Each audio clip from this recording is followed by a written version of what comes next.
Hey, my name is Gene Petrino with Survival Response. Welcome to our LinkedIn Live, where we discuss workplace violence and active shooter incidents. Today, we'll be discussing how emotional intelligence can be used to address workplace violence. My guest today is the one, the only, the famous Marsha Freeman.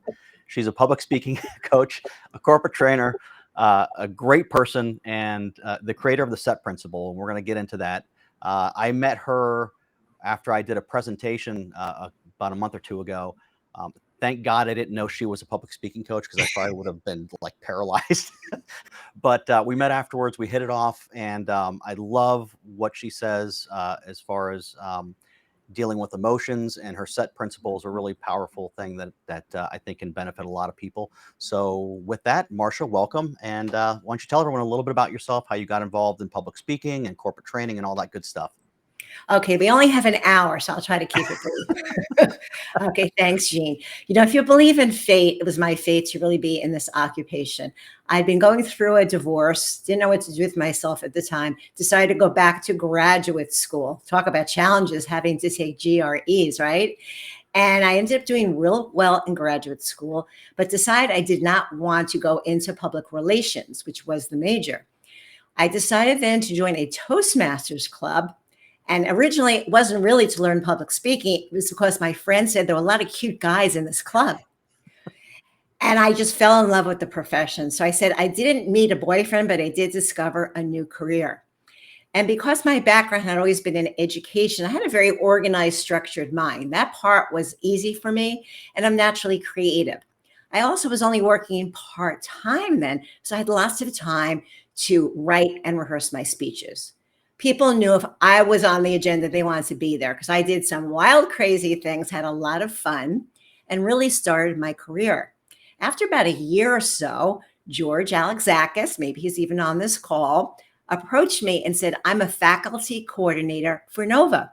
Would you like to teach public speaking? And I went, how can I do that? I have an early childhood degree, elementary. I've taught ESOL, an adult learner, but don't I need a special degree? He said, no, you have a master's in mass communication. I went, okay, give me the book. I'll figure the rest out.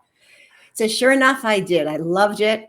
And after that, people started approaching me to come in and train their organizations.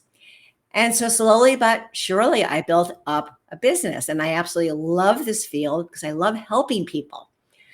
And typically when I do coaching or training, I say to those people, I like to shock people a little bit. I go, I'm not really here for you. And they look at me kind of strange, like, I'm paying you. What do you mean? It's for the thousands of people whose lives you will impact. And then they get it.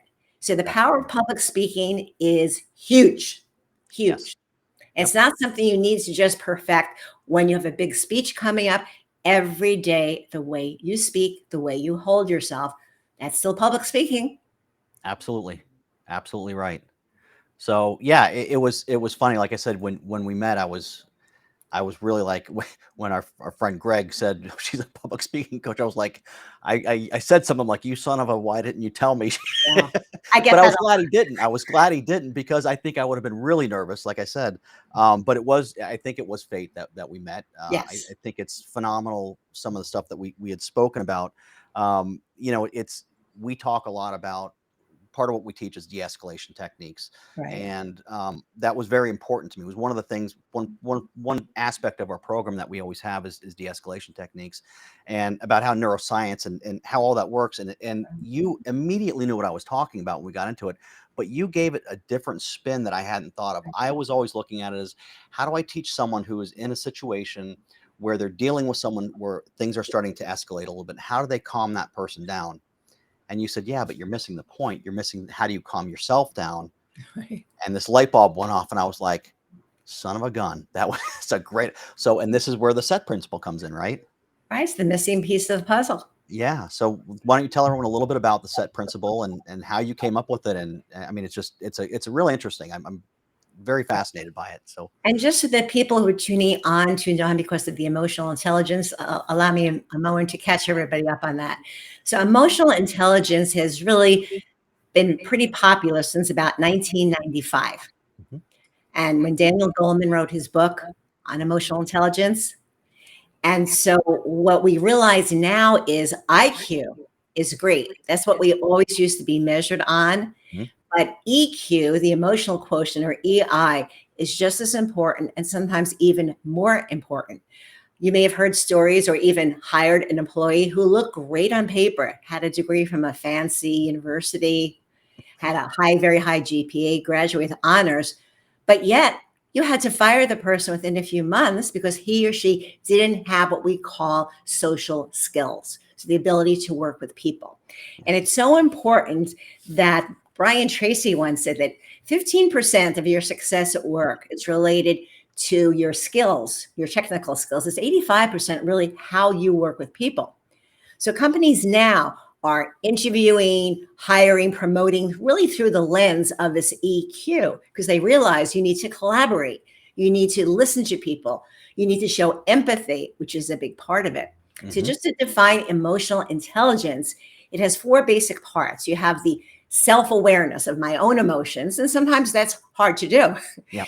Then it's managing the emotions. The other part is when we're dealing with someone else. So it's called the social skills and the management, meaning if I'm facing you and I see you're upset, I have to tune in on what your body language like, what's your tone, what are the words you're using, and try to show empathy, ask questions, and deal with that. So it's not just about me, my way, or the highway. It's how do I interact with you so that we have a win-win outcome. And most people really are never taught this in school. When you think about it, we learn a lot of things like I know, right? archaeology, earth science, that not to knock those fields if anybody listening in happens to be in that field. Yeah. But we're not using it on an everyday basis. So emotional intelligence, the first 2 parts, the self-awareness and the self-management, that's where my program comes in. What happened was after reading lots of books on the brain, I really was fascinated. If you believe in fate, I was at a fellow trainer's house one day and her husband says to me, I don't know why, but I have all these books I ordered from Amazon and something's telling me to give you this book. This was many years ago. So it's Ray Zentis, in case Ray is on there. His wife, Nancy, run the IOD organization. And the book was called This Year I Will. Fulfill a resolution, make a goal come true. And it started to talk about the brain. I went, wow, nobody ever taught me this. And from there went on to read other books like David Rock's book, Your Brain at Work, Difficult Conversations. And over a period of time, I started to chart some of the findings about the brain. And I said, wow, this is really fascinating stuff. So for a while in my training, I would use the words. So in 2015, I went back to check the history of this. In 2015, I started using the words stop, emotions down, thinking up in all of my presentation skills workshops. Because as you know, as a speaker, Gene, and by the way, Gene did a flawless job the night that I did hear him. Thank you. Okay, so I need to return the compliment. That's why I approached him. I was so impressed because very rarely do I get to compliment a speaker that way. Thank you. And so, because when you're in front of a group of people, stuff can happen, right? The computer can crash. Someone asks you a really tough question. And I wanted to help people, my clients, not freeze. And so I was using those words for several years and everybody really liked it. I talked about the brain. I talked about the limbic system. I talked about the prefrontal cortex, which I'll explain in a minute, but it was only using those terms. So as fate would have it, in 2016, I'm a member of the National Speakers Association, and I was encouraged to trademark my company name, Express Yourself Communications, and my tagline, Changing the World One Presentation at a Time. My brother's an immigration attorney. He referred me to a IP attorney. I had no idea who it would be. As it turned out, Lillian Taylor, and if you're listening, Lillian, hi, she and I became friends. So one night we were out at a concert, and as ladies do, we're hanging around the car just yakking. And I happened to mention, stop, emotions down, thinking up. And her jaw just dropped.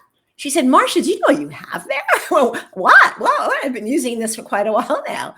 She said, I think there are a lot of people out there who may not be speaking in public who could use to learn how to manage their emotions. You need to trademark that. So at first I'm going, oh, great, another $1,000. Okay. Honestly, that was my original thought. Like, I just got trademarking the other, another $1,000. And then when I started to process what you said, and I was very flattered. You said people in call centers, sales account managers, mental health workers, just about everybody who's not just sitting behind a computer all day needs that. So I thought, well, if I'm going to spend this money to trademark it, first I need a name. I need to make it a standalone program. So after a few months, it was really very stressful, I have to admit. Get set, reset, because of the letter set. S for stop, E for emotions down, T for thinking up. Yeah. Okay, set, get set, reset. Everything was taken or too closely aligned to what I was doing. Yep. She said, Marcia, you're going to have to find something after the word set. Like, what? That's impossible. How can I possibly find anything after the word set? So here it is at the set principle. A principle is an enduring truth. So it ends up being the perfect title for the set principle. Yeah, it's great. It's great. And it's funny. I mean, like my mind is just like going a mile a minute right now, thinking of all the stuff you're saying. And, you had mentioned about how in school we don't really learn how to talk. You learn archaeology. That's all. I agree. These are great topics and everything, but not sometimes stuff that you use all the time. But conversation is something that you use always, and that's really what public speaking is. And I have a feeling, like my theory is that part of the reason that we're experiencing a lot more workplace violence is that people don't know how to express themselves because we've lost that art of communication. We're not communicating like we used to. People have their hands in their phone, their heads in their phone Absolutely. 24/7, and there's no one-to-one connection. And you learn, you don't pick up on certain things because you're not seeing that, especially if it's a text or an email. You really can't interpret that. You don't know the emotions behind it, and you don't know how someone's feeling when they said it. So it's very hard. And I think our communication skills have gone down, which has created this isolation of people.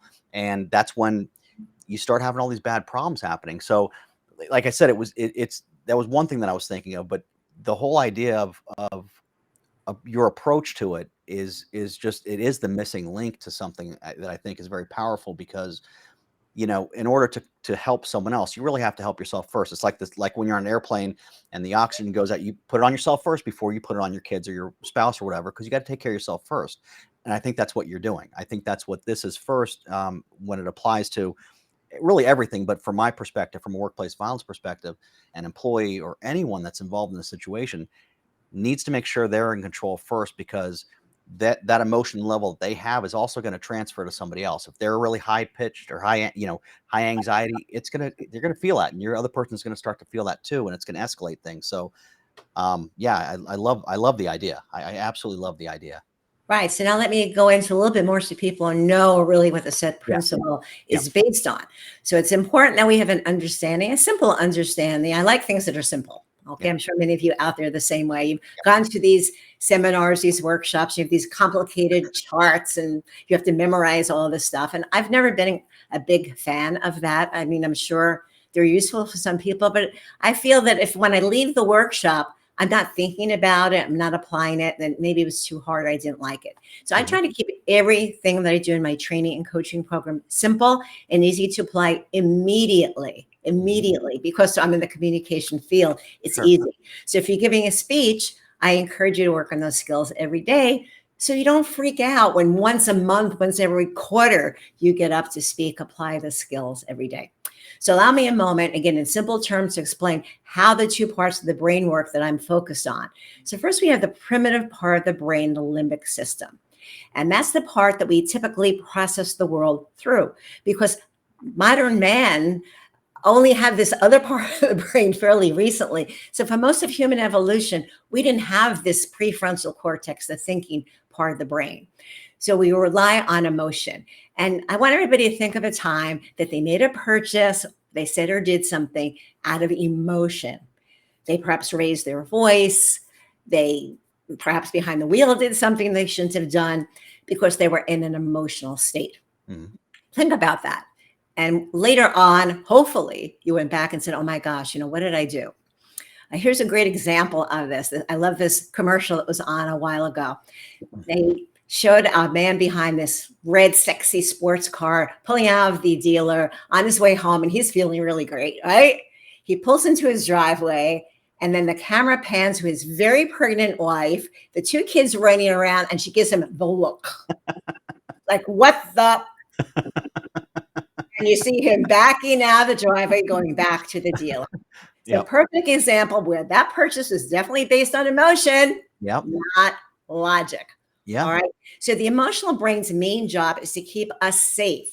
Yes. It's there for our survival. So often when somebody says something to us that we find offensive, it triggers all these other thoughts and memories. And it's as if we're facing a woolly mammoth or somebody about to attack us. So we react emotionally. This part of the brain also likes things that are easy. It likes things that bring us pleasure. So the bad part is that unfortunately there are substances that people take too much because it brings them too much pleasure. For me, it's sugar. For me, it's sugar. That's my pleasure thing. It works really well for stress. But in any case, so the idea is we can't let the emotions really dictate our behavior. So I have this little tagline: don't let emotions drive your behavior. But often they do. So what happens is when you're facing that challenging person, let's say the presentation, that person says, what the heck are you talking about? You don't know what you're talking about. Well, instead of letting the emotional brain freak out and start thinking, oh my God, I'm going to look like an idiot. I'm going to lose my job. I'm going to lose this deal. I won't be able to pay my mortgage. What you do at that point is say to yourself, stop, emotions down, thinking up. So again, stop, emotions down, thinking up. I even have this little frame that I give everybody who comes to one of my workshops to keep next to their desk. And this comes out if you're on the road as a reminder when we have tag stickers for the cars as well. And so what happens now, you get to the prefrontal cortex. There's a PFC, not to be confused with KFC. Yes. All right. Definitely not the same. I call this the thinking part of the brain. You'll often hear it referred to as the executive part of the brain. Fairly recent in human evolution, by the way. So the takeaway is that we feel before we think. We feel before we think. Now, this part of the brain, super important. Okay, it's a very small part of the brain, but it's very energy hungry. It takes up a lot of resources. I like metaphors because metaphors are visual. People tend to remember it. Yes. Think of the prefrontal cortex as similar to your gas tank. You want to keep as close to full at all times as possible, right? Yep. And so we don't want to deplete that gas supply. And if we let the emotions take over, what actually happens physiologically is the blood supply that's helping keep that prefrontal cortex fully operational is drained to fuel that emotions. Where do you think you get all that energy from to scream and yell or run or do something vicious? So, but the thinking brain helps us solve problems, makes decisions, think creatively, think logically, and control impulses. So it makes sense if we have a simple tool called the SET principle that can help us in those very testy moments, whether it's at work, at home, at school, behind the wheel, and even to get a better night's sleep. Okay, so you don't have to take any medication. If you're managing your emotions better during the day, it only makes sense that you'll have an easier time falling asleep and staying asleep. Yep. And then when you wake up refreshed, you're in a much better frame of mind to continue your day than if you wake up and again, you're in this emotional upheaval. So I'm very excited that I use this as a standalone program. It's included in all presentation skills programs, but it's now a standalone program. It's 90 minutes with a tracking sheet for 2 weeks, and we come back and follow up because it takes time to develop a new habit and increase your self-awareness. So I'm proud to say that there's so many benefits. I see groups improve their ability to manage emotions by 25 to 50% in the 2 to 3 weeks from the initial program to the second program. Yeah, it's a skill. It's a skill, and it's funny because I swear, like we speak the same language because as you're talking, I'm just everything that you're talking about. You're hitting all the things that drew me to neuroscience and how the brain works and everything because the limbic system is strictly survival. I mean, that's really it is like the just the most basic concept. How do I survive? What do I like? What don't I like? And when you're dealing with when you're dealing with a stressful event, let's go into workplace violence or active shooter incidents. I talk to people all the time about, there's people who have been involved in them, have been on scene when they happened, and they've said, God, I thought I heard like fireworks outside my office door. So I went and looked, and it was a guy shooting. And I'm like, that's because we've numbed our senses so much. We're not listening to our limbic system sometimes. Sometimes we really need to listen to it because it's there for a reason. How many times have you ever heard fireworks at your work, right? You never do. It's Right. like, but That's true. we talk ourselves out of something that's a dangerous situation. We go walk into a restaurant and walk on the street, and all of a sudden we get this weird feeling that something isn't right, and we ignore it. And when you ignore it, you're setting yourself up for a dangerous situation. So that's the aspect I teach on, Right. from The my gut. perspective.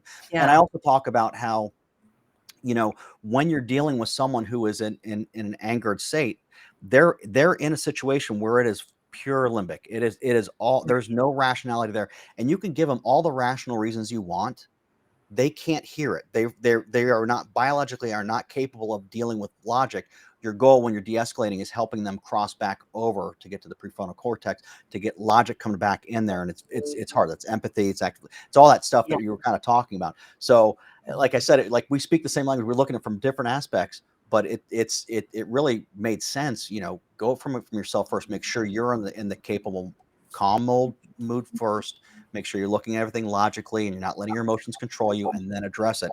I think the power of understanding both sides of it is just really important, Yeah. when you're dealing with anything, but especially when you're talking about workplace violence, which is increasing everywhere. Healthcare is the biggest problem that we're having right now. Where 75% of just about 75% of all workplace violence across every industry happens in hospitals for the most Wow. part, That's pretty scary. which is scary. And Yeah. that's been a lot of a focus that we've been working on is dealing with that. And that's why, like, any tool that I'm able to pass on to my clients, I try to. And when I heard you, I was like, ooh, yeah, I got to get you on board, because this this is I it's appreciate it. another aspect that I think that, you know the more nurses and doctors, I talk to a lot of, even outside of healthcare, the more people I talk to, they're hungry for a solution. They're looking for something.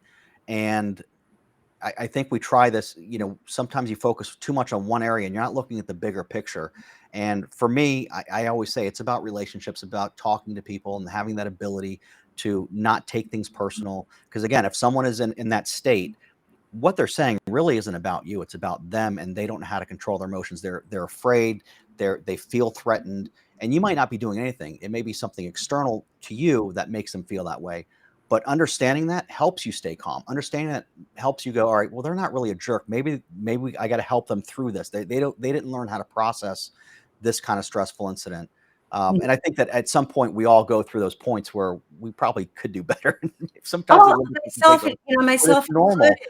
But understanding that is the best part about it, right? You understand, okay, all right, and like I said, stop, emotions down. Like I love it. It's Right. a great Listen, idea. just because I created this program doesn't mean that, there aren't challenges or difficult people in my life. So here are a couple of examples, just recent examples. About a month ago, I Mhm. decided to clean up stuff on my desktop. I don't know. I got in this mood I have too much stuff. Yeah. And then I went to my Outlook and I said, gee, it looks like I have two folders at each of all my contacts. I'll delete one. Big mistake, as Julia Roberts said in Pretty Woman. Big mistake, really big, huge. All of my contacts for 22 years. So I had to use the set principle. I'm in my home office. I'm saying out loud, stop, emotions down, thinking up. Okay, thinking brain. My thinking brain said, get away from your computer as quickly as you can. Do not Mhm. touch anything. You'll make it worse. Yep. I went away, call up Ray, my computer guy. Ray, come help me. See, he got on Team Viewer, and of course, he got everything back. But normally I'd be breaking out in sweat. I'd be pacing, calling up my best friend. Oh my God, I can't believe what I just did. Right. Yeah. And so I have a few quotes from people who attended my workshop. One woman, very interesting, from the Department of Transportation, who wrote me. And she said that her MO used to be just screaming and yelling. And she said, now I have control. I handle things logically. I was thrilled, probably have a Yeah. happier marriage, Right. a safer driver, and a senior VP I'm working with. As soon as he learned about the set principle, he said, oh my God, I already used it with my wife at home behind the wheel. And when his sales reps are bent out of shape, he said Mhm. he has to stay calm in order to calm them down to get to the root of the issue. And then just this week, I was pulling out my single car garage, and there was a UPS truck parked way too close to the middle of the road. And unfortunately, I hit it. I was on my way to an appointment, had to call up and cancel. So I had to use the set principle, stay calm. Okay, call up the person, cancel the appointment, have to handle the driver. And unfortunately, it's probably still going to be my fault. But when you come out of a single car garage, you have to make quite a big turn. He was 5 feet away from the curb. Yeah. So anyway, that's another story. But I have to stay calm to deal with the police report, not yelling at the guy, just dealing with it calmly. These are facts. It's not you as a person. It's what you did or didn't do. As it turned out, UPS's rules, they could park just right where he was. Yeah. All the time I have to use the set principle. Friends, relatives. I mean, there's really no end. If you own a home, there's always something breaking, another big expense you didn't count on. I just had to renew my homeowner's insurance. Trust me, today I was like, everybody in Florida. Yeah, it's and I had an appointment. I had somebody walk in right when I paid for it, and he looked at me and I said, "Don't ask." I'm doing good though. Come on. Well, guess what? I pulled out and had that accident. It was 2 weeks after I had switched my auto policy. I'm sure the new company was really thrilled. Yeah. I won't mention them. I'm sure they were thrilled with that. Yeah. But it's like I said, it's interesting, and the other idea or the concept of it is that it's a 3-step process, and I still to this day don't remember where I learned this, but I was told a long time ago that the human brain really has the ability to focus on 3 things at a time. That's about it. Right, so if you think about what number do you call when you need to have an emergency? 911. What happens if you catch on fire? Stop, drop, and roll. Like what's the alphabet? The ABCs. Like you think of these things in 3s, and you have the set principle. So you have the 3 steps. So it's like, I don't know if you did it by design or how it just happened that way. Either way, great job. Planned, but it just came out because the idea was at that moment when you're facing that difficult person or the car cutting you off, you just need to really stop. Because remember, you only have, by the way, 2 seconds or less to veto the emotion. Taking over. So it's a very short window of time. Same thing when you see a piece of chocolate, impulse to action, very short window of time, as most of us unfortunately know. And so this could be used in lots and lots and lots of situations. So again, right now I do it as a standalone program for customer service, for sales account managers. I have a trademark program for driver safety. That was 2017 that developed, because right now the state, the National Highway Traffic Safety Administration, they have they do a great job on the design, the marketing, some very cute taglines, arrive alive, move over, stay sober, move over, all of these things, but they're not really changing driver behavior.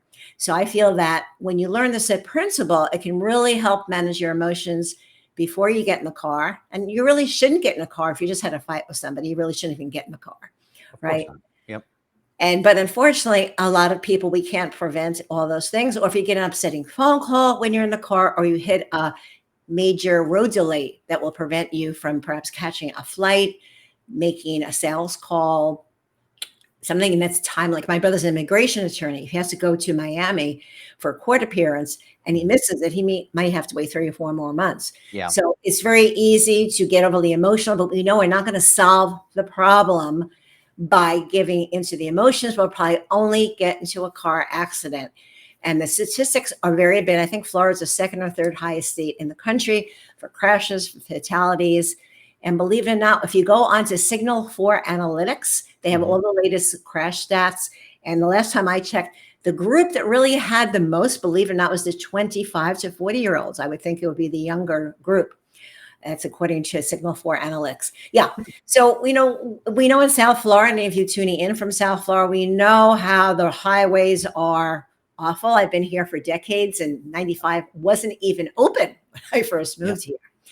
So we know people pulling out of a shopping center, just going across 3 lanes, and understand and expect crazies and keep your composure, because I want all of you to arrive at your destination alive. So the set principle can help you there as well.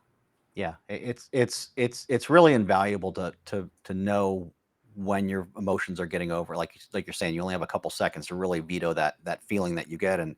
And one thing that I do is as soon as I feel like everything's going wrong, like you have those days where like you spill your coffee first thing in the morning, you're running late, you miss an appointment.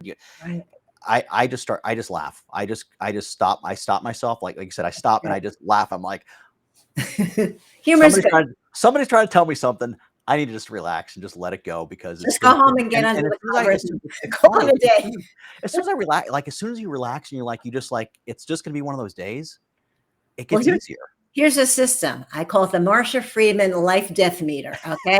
On the scale, like, life is on one end, death's on the other. What is that rate? Yeah. Yeah. So we have to put it in perspective. At the moment, it seems like a big deal, Yeah. but laughter helps a lot. They Yeah. say that when you're a presenter, even if you can get your audience to laugh, they're much more receptive and cooler and calmer for the next 45 minutes. Yeah. So, but it has to be G rated. So you have to be very careful these days. Don't think you're one of those improv comedians on Yeah, stage. that's a little different kind of public speaking. That's Yeah. Yeah. but Something else I just forgot that I really wanted to mention is that I want everybody to think of a time. Let's say you had an argument with somebody Mhm. and it didn't go too well.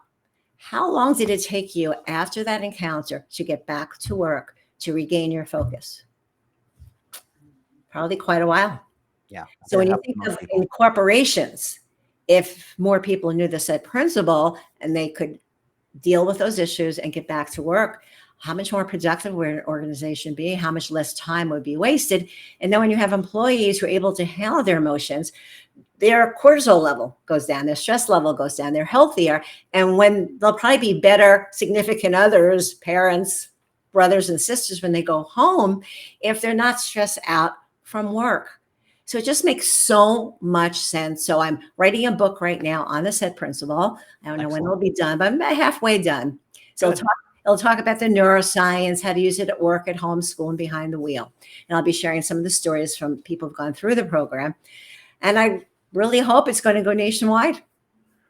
Yeah, I'm sure it will. Like I said, it's one of those, another one of those key elements to resolving issues in our lives. And again, like I keep saying, it was this light bulb moment for me when I spoke to you, and I was like, I'm an idiot. How did I not see this? It's so No. obvious, but it's such a no, but like not, but like you're like, it's such a good, when you see a good idea and you're like, why didn't I think of that? That's how I felt. I was like, this is a great idea. Why did I not see this?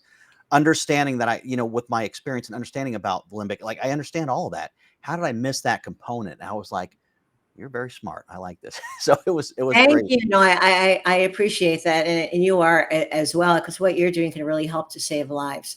And, people right now think about the times we're living in, very uncertain times. Yep. Even the vocabulary that I hear used by both political parties, nobody really knows what's going on. Is it inflation? Is it not inflation? Is it a recession? Is it not? Do we wear a mask? Don't we wear a mask? So I think especially for young people today, it has to be very challenging to grow up in this environment. Like I think I have teenage grandkids. I know I don't look old enough to have them. Of course not. 3 teenage grandkids. And I'm thinking, they've gone through a few years now of the mask thing. And of course, we know that there's a lack of socialization because we really get to know people through the nonverbals first, and the tone of voice, the vocals, and then the words. Yeah. And so they're losing, studies are showing now. And so especially young people, I feel badly for them. What they're going through. The rise now, we think too, a rise of depression and suicide, mental health issues, and all of that, possibly leading to violence. I'm not saying that set principle is going to end violence, but I think, there's so many factors involved. I think it has its place. I think, we talk, I get a lot of people asking me about, what I think about active shooter training. And I say it's a waste of time and money. And they look at me like, but don't you teach it? And I go, yeah, I do. But I don't just teach that. That's a component. That's a part of the puzzle. If it was just one thing that fixed the problem, we wouldn't have the problem anymore. Right. So I think don't downplay what you could do with the principle itself. What you're talking about is part of a bigger picture that can definitely influence how an interaction happens. So, there's what's called the pathways to violence, and it starts with a grievance. Someone feels like they're, I talked about my speech. I've you already know this part about, but we talked about it, and we talk about how that grievance starts to grow. And if someone understands emotions and they understand their emotions, they see someone that's having trouble with theirs, they can stop that person by just talking to them, helping them work through that early on. And you can alleviate that chance of it escalating to something worse, at least for the time being. It may not, they may have another stressor that hits them, something else triggers them to go into something else. That can happen. But if we all understood a little bit more about, let's logically look at someone's behavior, look at our behavior, see how we're interacting, and understand that most of the time when someone's angry, they're not so much angry at you. There's other things going on with them. So don't take Absolutely. it personal. Look, just again, like you're saying, emotions down. Take my emotions out of it. Think about this logically. How can I help this person go through this? And that's something I advocate for, because I'm big with trying to prevent the issue instead of just Oh, responding. How about we yes, prevent it? And this is a preventative measure. This is an aspect of prevention, is absolutely. handle yourself first. If you handle yourself well, then you can stop some from escalating. In healthcare, you have people, unfortunately, because of the staff shortages, they're waiting 8 hours in an emergency room. Of course, they're going to be angry. First of Yeah, all, they don't go there because they're feeling great. They go there because they're in pain. Something's wrong with them, or a loved one, there's an issue with them. And having the ability to not take them yelling at you because they're waiting, and being able to go, okay, it's not about me, relax, get my emotions out of it, I can address you now, and help them walk through it. It makes everything better, and it prevents that person from escalating even higher to where it could be something that turns into a violent situation. So, like I said, don't discount what you're teaching, because I think what you're teaching right. does have a place for preventing workplace violence. I think it's very important, actually. Yeah, now So if we can really start, I think, when kids are very young, think of preschool, kindergarten age. I've always said, my background is in education. And I always think through the use of puppets. I imagine Ellie, the emotional brain, and Thomas, the thinking brain, or we'd have to reverse that sometimes so you don't have the woman voice, the emotional brain. Edward, the emotional yeah, brain, right. right? We'd have to reverse it, right?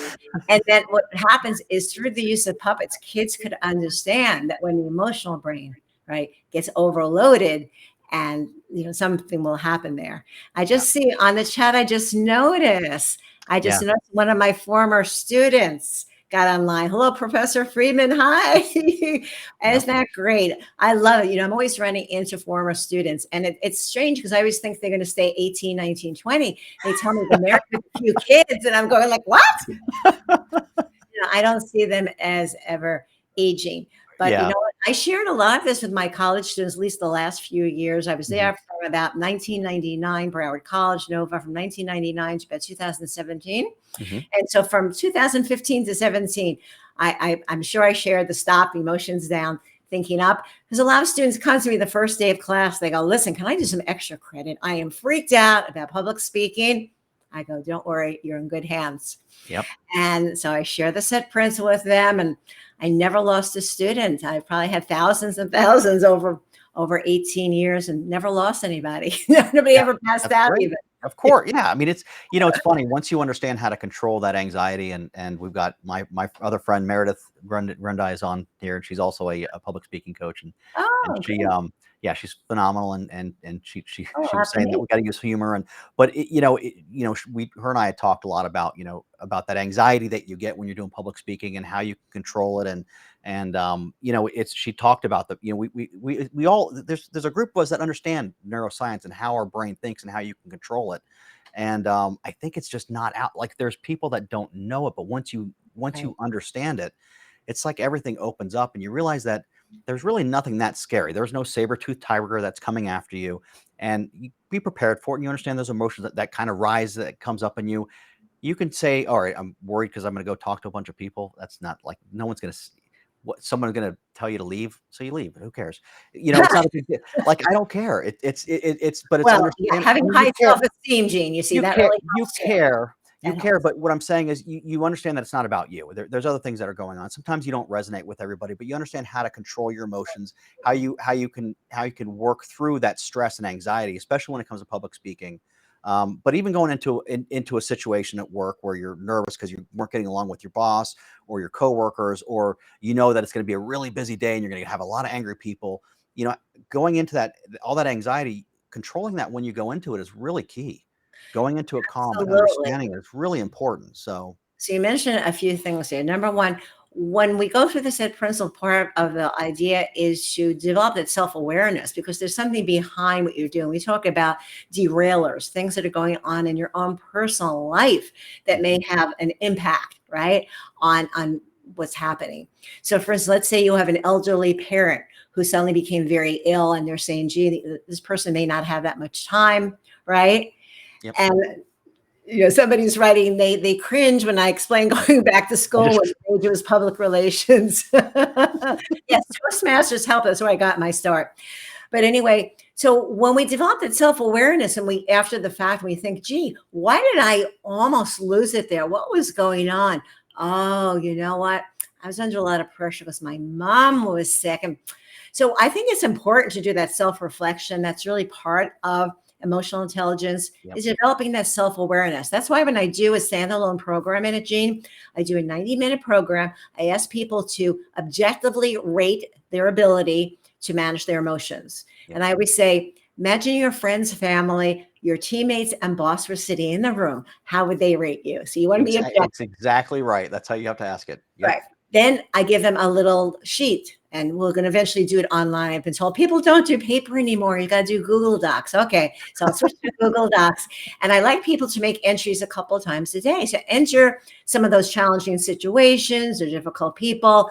What time of the day was it? What day of the week? Because sometimes there's a pattern. Did you use the set principle? If so, great. What was the positive impact? And on the other side of the page or the document, the file, electronic file, will be if I didn't use it. So we're saying it's a tool. It takes time to use it. And so it develops the self-awareness and what would have been the positive outcome if you had used the set principle. So now when people come back and we do a little bit of a shorter program, about 16 minutes, we debrief. And often there's a pattern. People may see, oh, I see 3 o'clock in the afternoon. Boy, I've got a lot of entries here where I was really not doing well. Okay, what's happening at 3 o'clock? And then we could talk about their behaviors, their actions at work, what's going on. What happens is when you've used the set principle for a while, it becomes a habit, a tool like anything else. It goes into the part of the brain called the basal ganglia. And that's the part that holds all of our learned routine behaviors. So when you wake up in the morning, you don't have to learn how to get out of bed, how to walk, how to shave, and all of that. And it will just come organically. And that is such a comforting feeling when you feel so much better about yourself. Like, wow, after the fact, go, wow, that was pretty cool the way I handled myself there. I apply the set principle. So I think that companies will find more productivity, focus, happier employees, people will get along better. And even if you're at a meeting and somebody's getting hot under the collar, if they've been trained, you can do the nonverbal.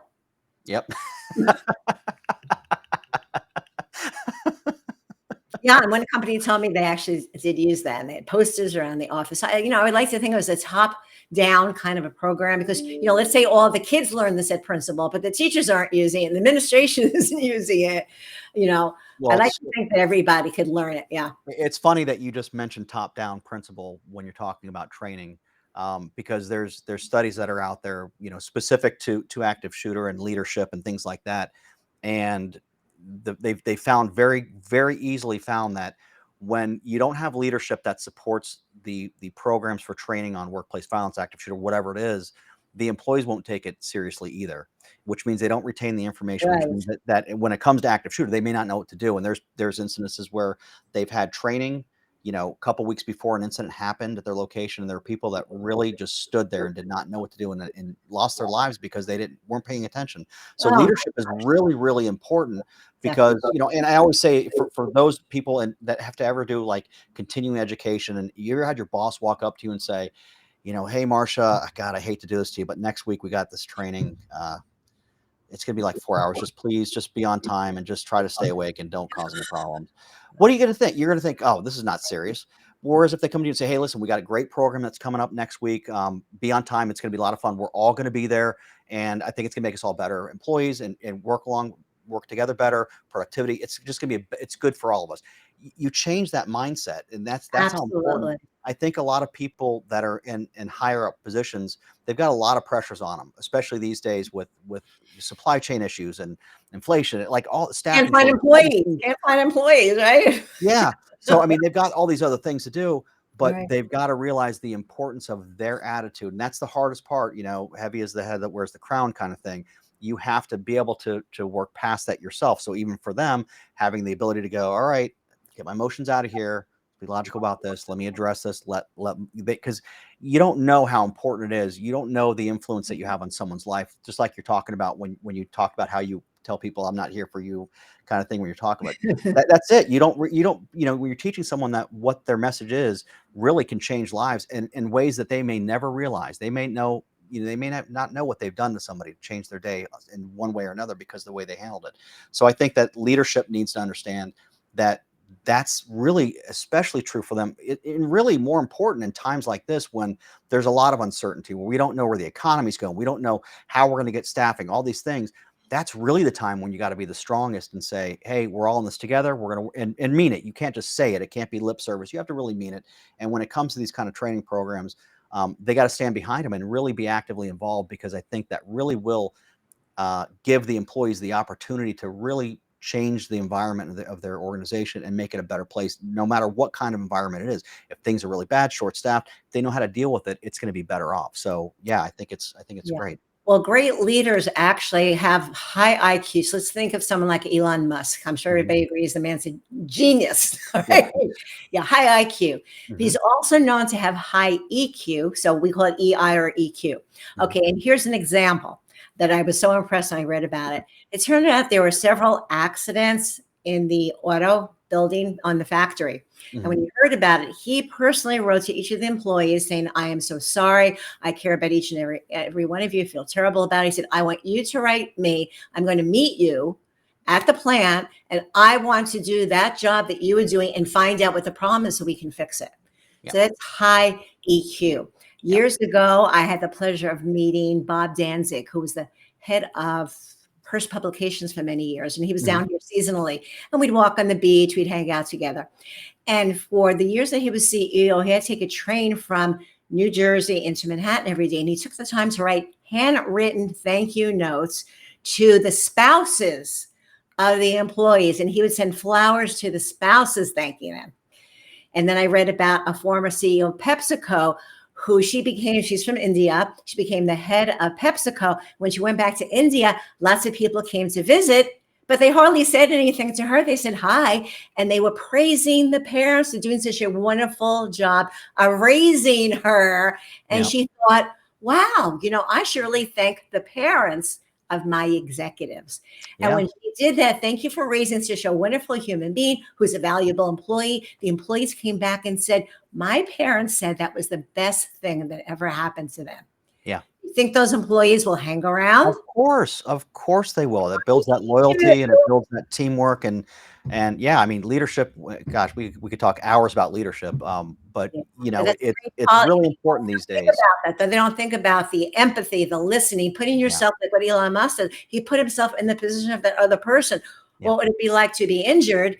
And that just showing that he cares. I mean, he works 80 hours a week. The fact that he would go and do that and be sincere about it can't be a phony, fake act. Yeah, and that's the thing. You can't just say you care, but you have to actually really do care. And people know, and they know. I mean, I think we've all had those supervisors or executives that you've worked for any level that you're like, I would never want to work with them again. And then you have the people that you would follow into a fire if they asked you to do that because they were so good to you. They helped you grow in your position.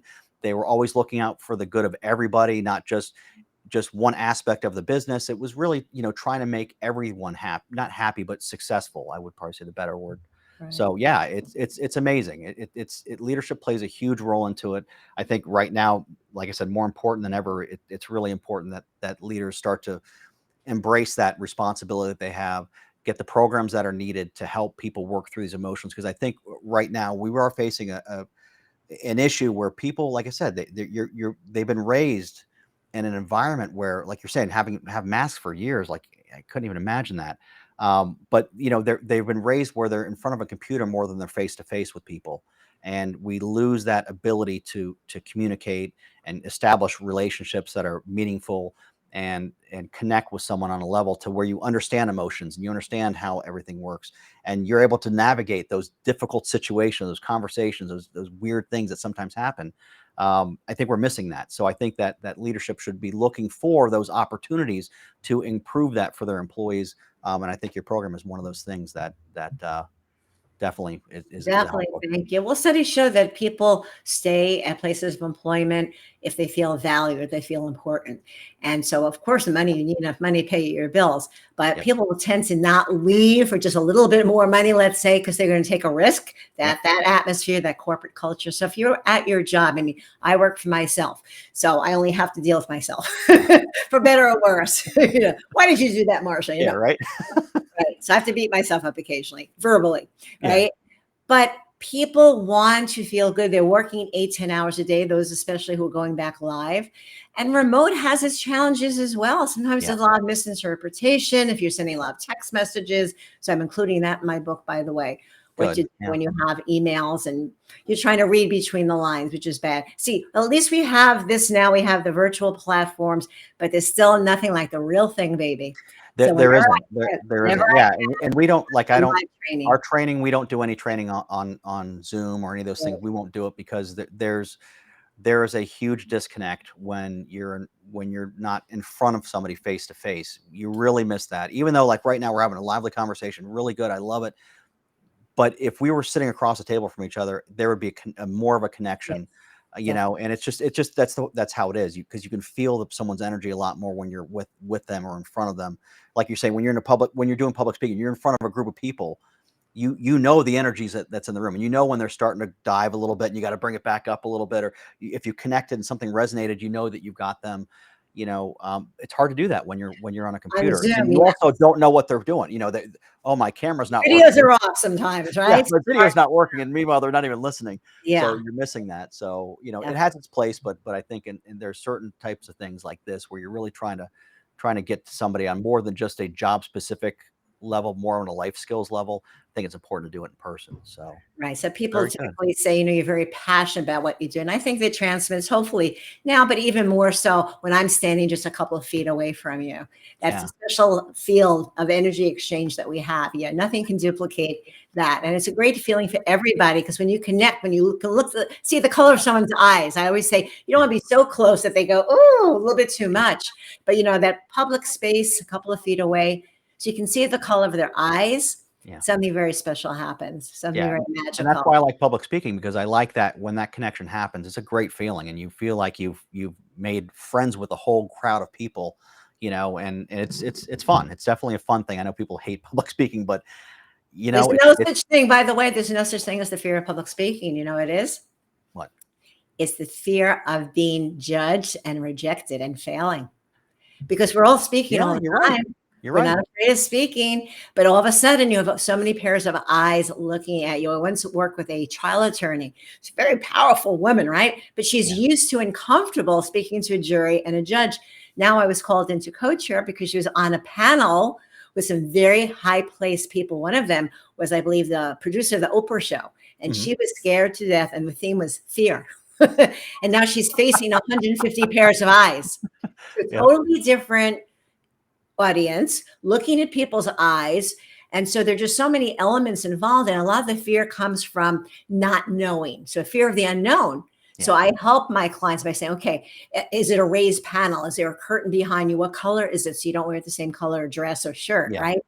What's the speaking order? How much time do you have? Can you make it interactive? So the more that we know, the more we know about a situation and the people and what they hope to get out of it, what the benefits are to them, the more prepared and eager we are to share that information. So when you really feel great about your information, I say it's like you're having an out-of-body experience. Yes. Right. So right now, even though it is, virtual and all that, I feel like I'm not in my physical body. I'm extending it to all of you who are listening now on LinkedIn Live. And that's an awesome feeling, because if you're familiar with Maslow's hierarchy of needs, reaching that top peak, the self-actualization, when you're not doing things for yourself, but you're actually helping others. Yes. So I'm not Mother Teresa by any stretch of the means, but I'd like to think that in my career of 22 years, I've impacted perhaps hundreds of thousands of people, directly or indirectly, because of all the people who've been in my college classes, in my training, in my coaching, and most of them are in very high positions. So I've worked with CEOs, VPs, and I've had to straighten a lot of them out. I have to fix a lot of mistakes because, the average PowerPoint, let's be honest, is really not that great. Yeah. And so I've helped people with interviewing, then they really need to use the SET principle when you're going in for an interview. Sure. That is tough because you Yeah. are being judged and you want to get the job. But I'm happy Of to course. say everybody I've worked with has gotten their job. Perfect.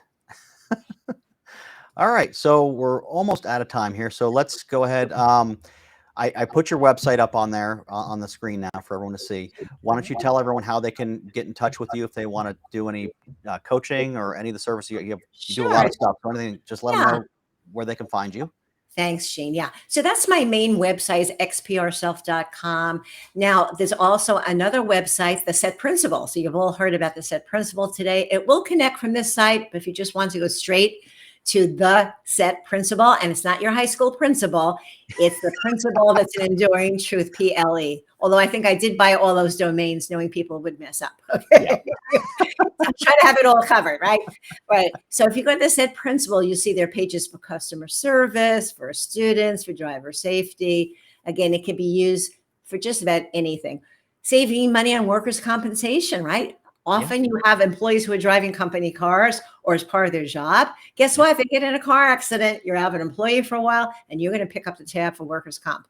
Yep. So I'm available for group training. It could be presentation skills. It could be executive presence. And then I work with coachees. People who either have a fear, they have insecurities, they want to move up the ranks, they want to work on their presentation skills or their interpersonal skills.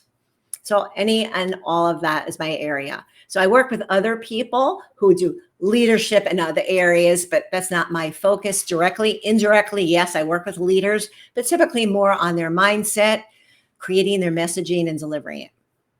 Okay, perfect. And anyone that needs any workplace violence information or training, I'm always here on LinkedIn. Just check out my profile. You can also find me at survivalresponse.com. Sorry, survivalresponsellc.com. LLC, right. I changed it. Yeah, always forget the LLC. But yeah, so I appreciate it. I think it was a great conversation. I'm so glad that we had a chance to do this. Thank you. Anything else you want to add? I'm flattered. If anyone wants my email address, it's M for Marsha, easy enough to remember, Friedman, FREEDMAN at xprself.com. That's on the screen. There you So go. feel free to reach out, consultation, whatever, run it by me. I'm happy to help. Perfect. All right. Thank you all for listening. Thank Take care. you. Be safe. Bye.